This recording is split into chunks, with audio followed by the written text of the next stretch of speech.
Hoje, o governador do Amapá, o Clécio Luiz, deu uma entrevista no jornal O Globo. Ele falou uma série de coisas, assuntos mais variados. Ele é do Partido Solidariedade. Ele foi eleito com uma aliança gigante que ia do PL do Bolsonaro ao PT do Lula. Foi apoiado pelo ministro Valdez Góes, do PDT, tinha apoio do Davi Alcolumbre, governador do Amapá, fazendo um trabalho interessante por lá. Mas o que me interessa é que perguntaram para ele sobre a exploração de petróleo na foz do Amazonas.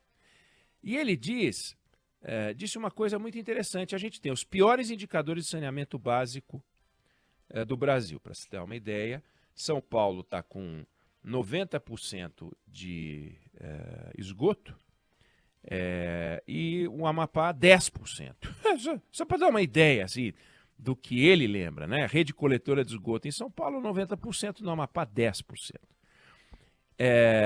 Índices de educação ruins, os piores em geração de emprego. 20% da população da capital, do Macapá, morando em favela.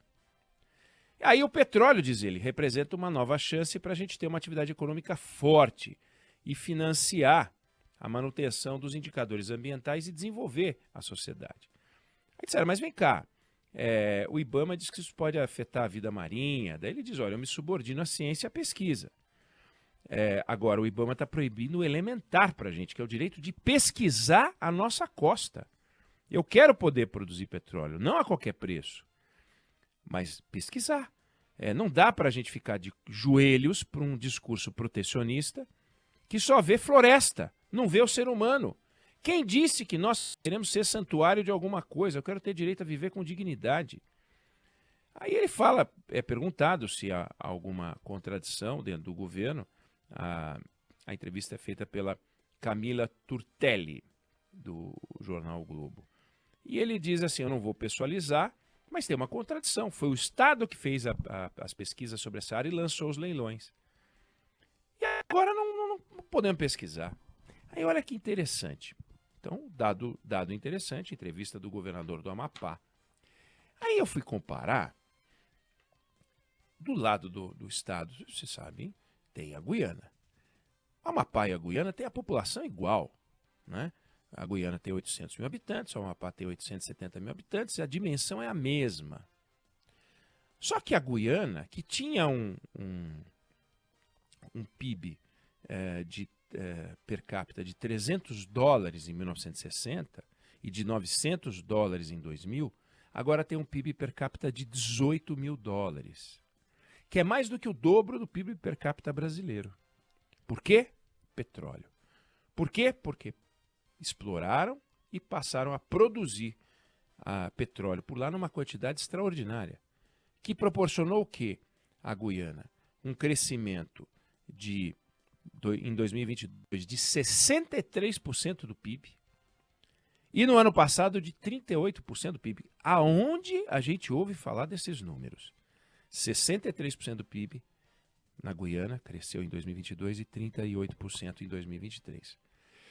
É uma coisa inacreditável. Olha, o Amapá está fazendo um bom trabalho, o governador faz um bom trabalho no combate à pobreza, está fazendo um trabalho importante na área de educação. Mas escuta, cadê o dinheiro? Não tem dinheiro. O Amapá tem um PIB de 20 bilhões de reais. A estimativa é que o Amapá conseguiria mais do que dobrar o seu PIB, mas muito mais do que dobrar o seu PIB, porque ele conseguiria fazer 24 bilhões, olha só a conta, hein, gente? Olha a conta, muito mais do que dobrar, mas muito mais. O Amapá tem um PIB de 20 bilhões de reais por ano. A estimativa é que produzindo petróleo na quantidade que se imagina lá como razoável, o Amapá receberia 2 bilhões de dólares por mês de royalties. Isso dá 24 bilhões de dólares por ano. Com o dólar do jeito que está, são 130 bilhões de dólares. O PIB é 20 bi. Então o PIB deles iria para 150 bilhões. Eles são o 26º PIB do Brasil. Com 150 bilhões, seria o 15º estado mais rico do país, desbancando o Mato Grosso do Sul. E se a gente fizesse a renda per capita, o PIB per capita, eles teriam o maior PIB per capita brasileiro. Olha isso, gente. Claro, confirmadas as estimativas de produção. Aí, a gente pensa o seguinte. Em 2013, quando o governo resolveu que iria fazer uma rodada de licitações para pesquisar as áreas, entre as quais a Foz do Amazonas, o governo só fez isso tomando uma série de medidas. Então, quando lançou os editais dessa 14ª rodada, o Conselho Nacional de Política Energética, que autorizou, tinha parecer do IBAMA, tinha parecer de tudo. Só foram colocadas para pesquisa as áreas razoáveis. Foram excluídas as áreas de sensibilidade ambiental, área de preservação ambiental, terra indígena, área de água rasa, excluíram áreas... enfim, fizeram um grande levantamento e disseram, essas daqui podem ser disputadas. E aí fizeram um leilão e teve vencedor. E os vencedores, inclusive a que ganhou a área da Foz do Amazonas, uma delas era a Total, uma empresa de petróleo francesa, foi lá e explorou. Chegaram à conclusão que no caso da Foz do Amazonas, a chance, por exemplo, de uma perfuração encontrar um conjunto de corais era de 0,0024%. Quer dizer, não é 1% de chance, não é 0,5% de chance, não é 0,1% de chance, não é 0,01%, é 0,0024% de chance. Nada, praticamente nada de chance.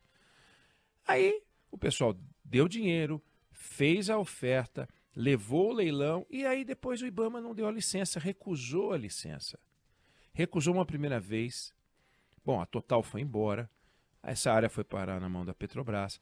A Petrobras entrou com um pedido, foi recusado, pediu reconsideração e está parado lá no IBAMA, que é comandado por um camarada chamado Rodrigo Agostinho, que foi vereador, que foi prefeito de Bauru, que tem uma agenda ideológica muito forte nessa área, foi deputado federal, e ele se comporta como se o discurso dele fosse técnico, mas ele age como se o discurso dele fosse político. Então ele diz, não, a gente ajuda muito a Petrobras, mas a gente tem uma estrutura aqui complicada, essa área é muito delicada, lá estão 70% dos manguezais brasileiros, é uma região pouco estudada pela ciência, mas olha só, nós concedemos várias áreas para a Petrobras, liberamos agora para a fase 3 do pré-sal, tem 3.800 empreendimentos para uma equipe de 200 fiscais do IBAMA analisarem. Vai enrolando, enrolando, enrolando, enrolando e o Amapá continua pobre. O governador do Amapá para e fala, mas gente, por que eu tenho que ser condenado à pobreza? Ele querendo dizer, o estado dele, né, os moradores do Amapá, por que nós temos que ser... veja, parte dos royalties vai para a União, então o Brasil ficaria mais rico. Os estados, a margem equatorial pega todos os estados do Rio Grande do Norte até o Amapá. Então, todos aqueles estados iam se beneficiar e se beneficiam da exploração e depois da produção. Está havendo agora pesquisa na bacia, nessa margem equatorial, tem áreas que ficam no litoral do Rio Grande do Norte, no litoral do Ceará, no litoral do Piauí, litoral do Maranhão, etc.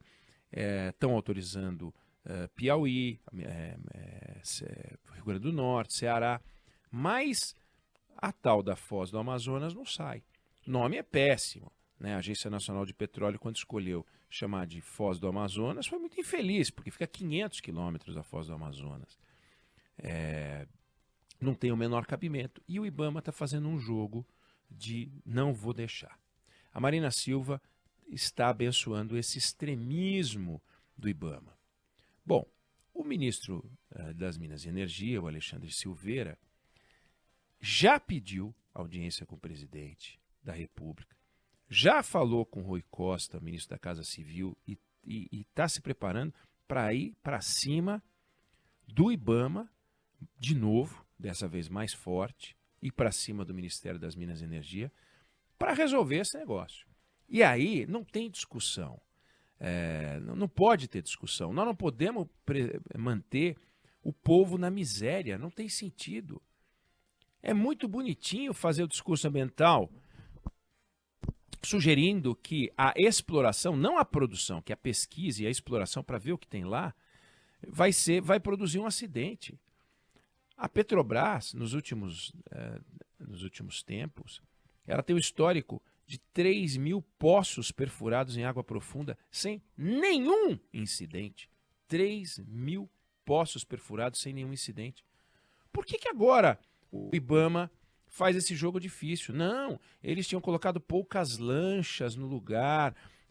A estrutura da Petrobras estava a 800 quilômetros do local da pesquisa e da exploração. Isso pode produzir um grande acidente. Pode cair um piano na minha cabeça, pode cair um meteoro na cabeça de qualquer um. Os maluquetes do IBAMA resolveram comprar uma briga dizendo não vou deixar. Então, a lógica de o Brasil para os brasileiros, sabe? O desenvolvimento e o progresso para as pessoas, nós não podemos sair de um extremismo, que era o extremismo do passa-boi e passa-boiada, vamos fazer qualquer coisa a qualquer custo e dane-se as consequências ambientais, para não vamos fazer nada e dane-se as consequências sociais. Bonita é a floresta sem nada, como diz o governador. Bacana é a floresta sem gente.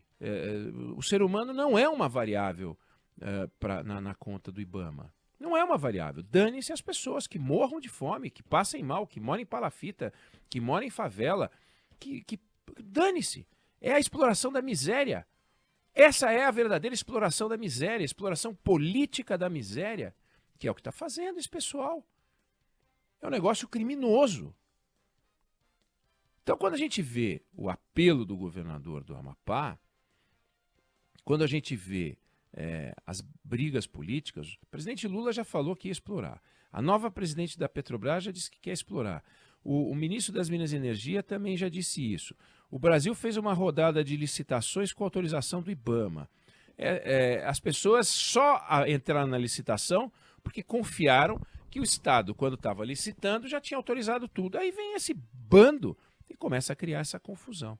Então nós vamos acompanhar, porque vem tempo quente em Brasília. O ministro falou que vai com os 2 pés no peito dessa gente, vai para cima, vai pedir ao presidente que arbitre, resolva, ou tira da frente isso de uma vez, nunca mais a gente explora, ou vai para cima desses caras. A última vez que teve um embate parecido, a Marina Silva saiu do governo. Eu não sei o que acontece agora, eu não sei se ela está sem apetite, eu não sei se ela está reforçando o papel do pessoal do IBAMA, que está trabalhando com propósito político nesse caso. Não tem, eles se fiam em 2, 3 argumentos técnicos, todos são respondidos pela AGU, pela Petrobras, e eles não querem saber, simplesmente eles fingem que não é com eles, ou seja, com eles abraçam a miséria. Isso é inaceitável. Eu não sei se você concorda, eu não sei se você discorda, de repente vocês acham, não, o Eduardo Loineg está sendo radical, mas essa é a opinião que eu tenho sobre o assunto.